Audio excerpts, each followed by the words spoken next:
اگه به بافت با نخ رافیا علاقه‌مندین بهتون پیشنهاد میدم که همیشه کیف و کلاه‌های ساحلی ببافید.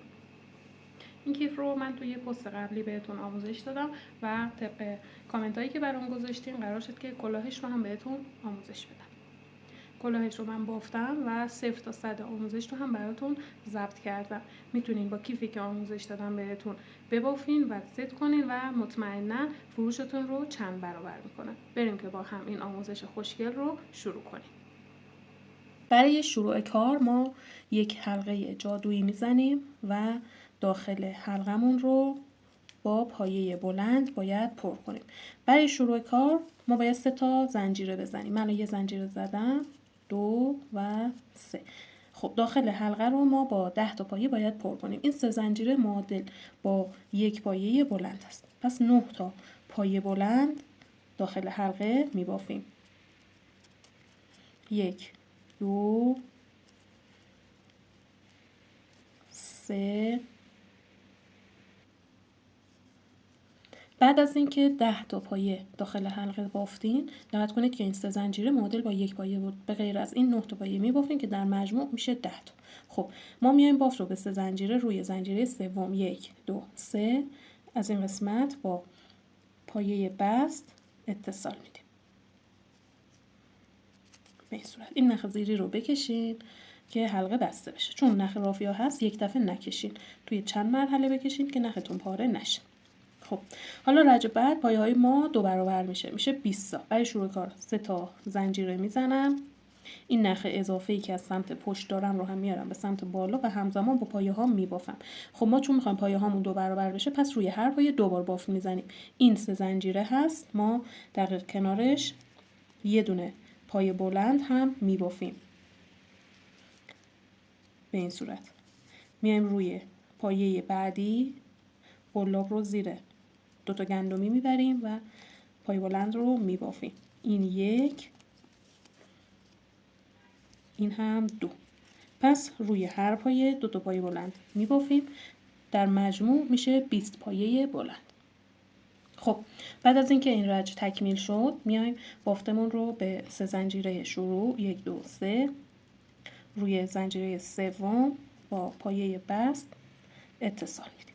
خب میریم برای رج بعدی. اینجا بافت یه ذره جمع میشه، اصلا نگران نباشین. خب برای رج بعد 3 تا زنجیره میزنیم. اینجا حالا پایه ها رو یکی در میون افزایش میدیم. خب کنار 3 زنجیره یه دونه پایه بلند ما میبافیم، یعنی روی پایه اول جفت بافت میزنیم. پایه بعدی که اینجا هست، دقت کنید پایه بعدی ما اینجا هست، این رو یه دونه پایه تک میبافیم. بعدی رو جفت، 1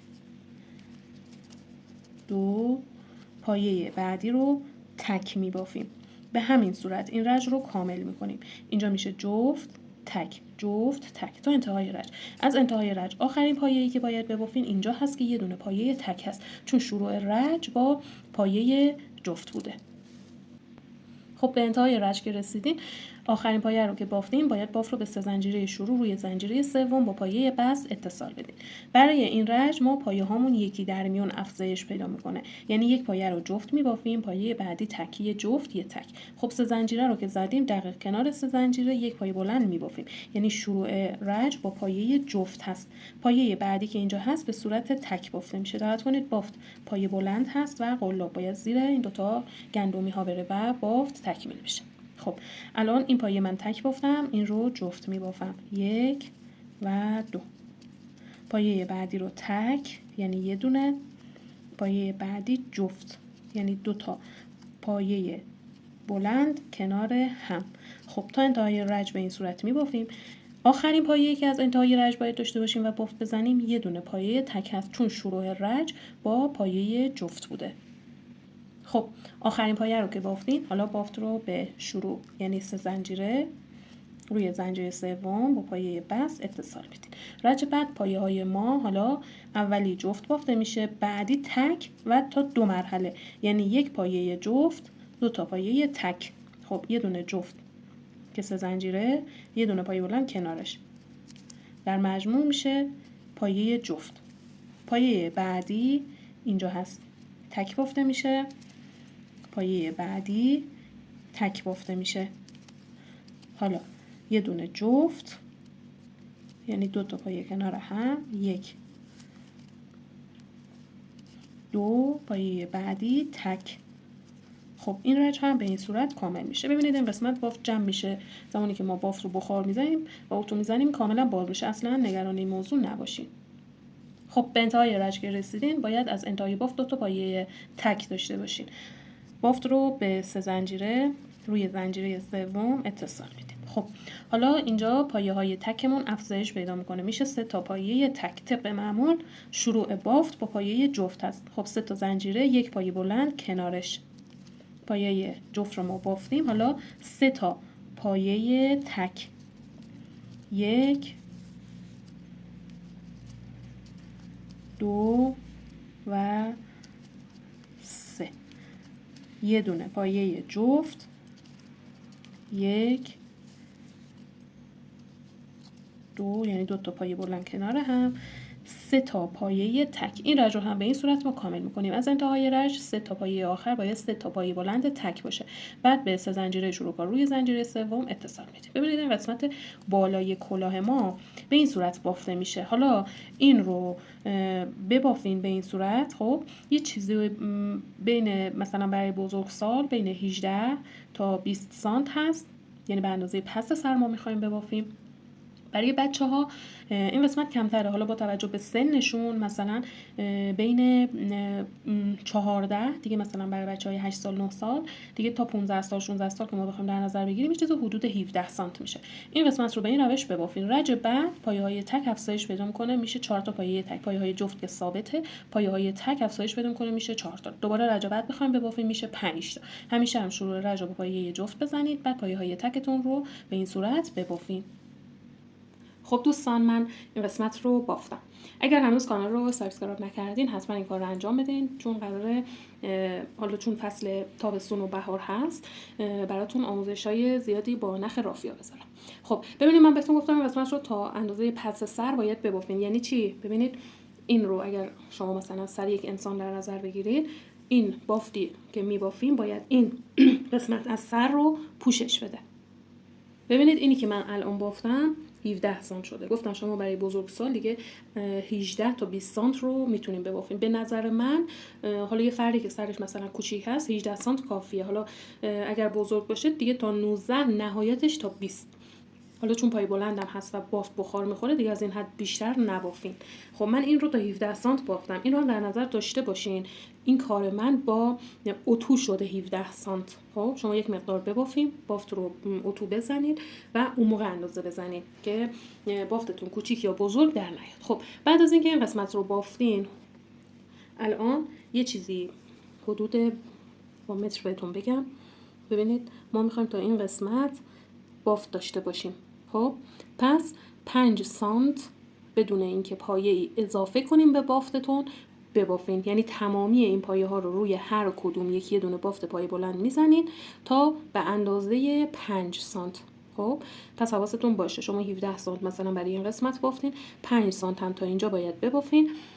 بعد میریم لبه کلاه رو شروع میکنیم. برای یه بافت هم دیگه راحته دیگه. ببینید شما از اینجا کار رو شروع میکنید، 3 تا زنجیره میزنید دیگه، کنار 3 زنجیره پای بلند اضافه نمیکنید.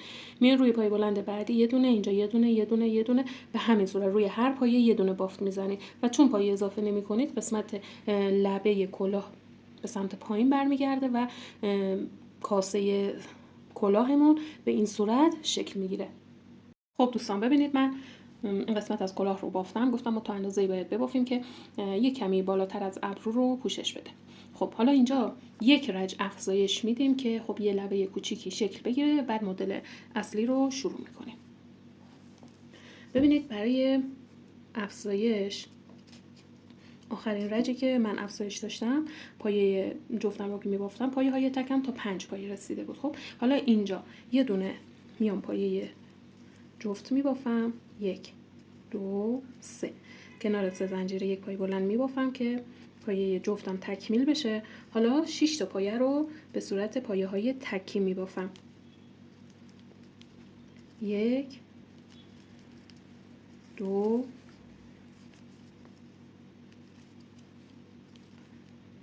3 4 5 و این هم 6. شما دقت کنید آخرین رجی که افزایش دادین دیگه بعد افزایش ندادین توی همون رج، حالا مثلا شاید 6 تا پایه تک بافته باشین یا 7 تا پایه تک بافته باشین. خب تا هر اندازه‌ای که بافتین اینجا برای افزایش یک پایه باید اضافه کنید. من یه پایه جفت بافتم، 5 تا پایه تک، اینجا برای افزایش پایه جفت می‌بافتم 6 تا پایه تک. خب این رج رو به این صورت کامل می‌کنم. الان پایه جفتم رو می‌بافم 6 تا تک تا انتهای رج به این صورت می‌بافم. خب به انتهای رج که رسیدین بافت رو باید به 3 زنجیره اتصال بدین. حالا میخوایم مدل رو شروع کنیم. این قسمت از مدل همون بافتی هستش که من کیفش رو هم بهتون آموزش دادم. خب برای شروع کار 3 تا زنجیره میزنیم و 3 تا پایه بلند کنار همین 3 زنجیره میبافیم که در مجموع میشه 4 پایه بلند. 1 2 3 و 4. خب از قسمت پایین بافت 3 تا خونه رها میکنیم، داخل خونه چهارم همین بافت رو تکرار میکنیم. 1 2 3 اینجا 4 تا پایه بلند میبافیم. خب دوباره 4 تا خونه رها میکنیم. ببینید این پایه‌ای که بافتین از پایه بعدی شروع به شمردن کنید. 1 2 3 روی پایه چهارم 4 تا پایه بلند کنار هم. 2 3 و این هم 4. دوباره از قسمت پایین 1 2 3 تا خونه رها می‌کنید، روی خونه بعدی 4 تا پایه بلند کنار هم می‌بافیم مثل این قسمت ها. خب به انتهای رج که رسیدین آخرین دسته 4 تایی رو که بافتین به 3 زنجیره شروع یعنی روی این قسمت با پایه بست اتصال میدید. خب ما رج دوم بافت ما به این صورته که از فاصله بین پایه دوم و سوم وسطش یعنی اینجا باید بافت رو شروع کنیم. خب اینجا که اتصال دادیم روی پایه بعدی هم یه دونه پایه بست میزنیم. حالا نگاه کنید، دقت کنید اینجا پایه دوم و اینجا سوم ما هست. 1 2 3 4 پایه دوم و سوم وسطش یعنی اینجا بافت رو باز کنید. از این قسمت یه دونه پایه بست از اینجا بزنید و کار رو باید از این قسمت ما شروع کنیم. خب برای شروع کار 3 زنجیره میزنیم. 1 2 3 3 تا پایه بلند اینجا میبافیم که در مجموع یعنی با اون 3 تا زنجیره شروع کار میشه 4 پایه بلند. 1 2 3 و این هم 4. خب اینجا برای اینکه کلاه ما لبش شکل بگیره یه دونه زنجیره بزنید. حالا بیاین روی دسته بعدی بین خونه دوم و سوم این وسط این بافت 4 تایی رو تکرار کنید. یعنی از اینجا 4 تا پایه بلند ببافیم. 1 2 3 و این هم 4. دوباره یک زنجیره روی دسته بعدی یعنی اینجا این بافت رو تکرار کنید. خب این رج رو هم به این صورت میبافین. به انتهای رج که میرسین یک زنجیره میزنین و بافت رو به 3 زنجیره شروع کار روی زنجیره سوم با پایه بست وصل میکنین. خب به انتهای رج که رسیدین یک زنجیره بزنین و بافت رو به 3 زنجیره روی این قسمت وصل کنید. ما دوباره باید بافت رو برسونیم بین خونه دوم و سوم. خب میایم روی پایه بلند بعدی هم یه دونه پایه بست میزنیم. حالا میایم این وسط بین این دو تا پایه از اینجا یه دونه پایه بست هم از اینجا میزنیم و دوباره بافت رو شروع میکنیم. 1 2 3 3 تا پایه بلند هم داخل همین پایه کنار 3 زنجیرمون میبافیم. 1 2 3 و 4. خب اینجا فاصله این خونه تا این خونه یه دونه زنجیره تو رج قبل بود، اینجا میشه 2 تا. پس 2 تا زنجیره بزنین. دوباره بیایم بین روی این دسته بین فاصله خونه دوم و سوم یعنی اینجا 4 تا پایه بلند رو ببافید. این رج هم به این صورت کامل میشه. یعنی روی دسته های 4 تایی رج قبل وسطش بین پایه دوم و سوم 4 تا پایه بلند میبافیم و حد فاصل خونه ها یا این دسته ها 2 تا زنجیره هست. ببینید دوستان، این قسمت هایی که ما داریم اضافه میکنیم لبه کلاه هم همزمان داره شکل میگیره. حالا رج بعد تکرار همین رج هست، با این تفاوت که زنجیرهای ما یه دونه اضافه میشه 3 تا، دوباره رج بعد اضافه میشه 4 تا. این رو تا اندازه‌ای که دوست دارین لبه کلاهتون بشه به این روش میبافین. بعد از اینکه به اندازه دلخواهتون رسید، یک رج هم میتونین پایه کوتاه روی تمامی پایه هاتون ببافین. برای بافت پایه کوتاه بعد از اینکه روی این قسمت یعنی 3 زنجیره اتصال دادین، دقت کنید ابتدا یک زنجیره بزنین، بعد بیاین از روی پایه بلند بعدی قلاب رو زیر 2 تا گندمی ببرین و بافت پایه کوتاه ببافین. ما از این قسمت ها که 4 تا پایه داریم، 2 3. خب برای شروع کار ما یک زنجیره زدیم که در مجموع میشه 4 تا. حالا از این قسمت هر تعداد زنجیره‌ای که دارین، 3 تا هست، 4 تا هست، باید از این قسمت زیر زنجیره ها به اندازه تعداد زنجیره ها بافت پایه کوتاه رو ببافین. الان برای من 2 تا، خب من اینجا 2 تا میزنم. اگه برای شما 3 تا شما 3 تا بزنید، اگه 4 تاست 4 تا.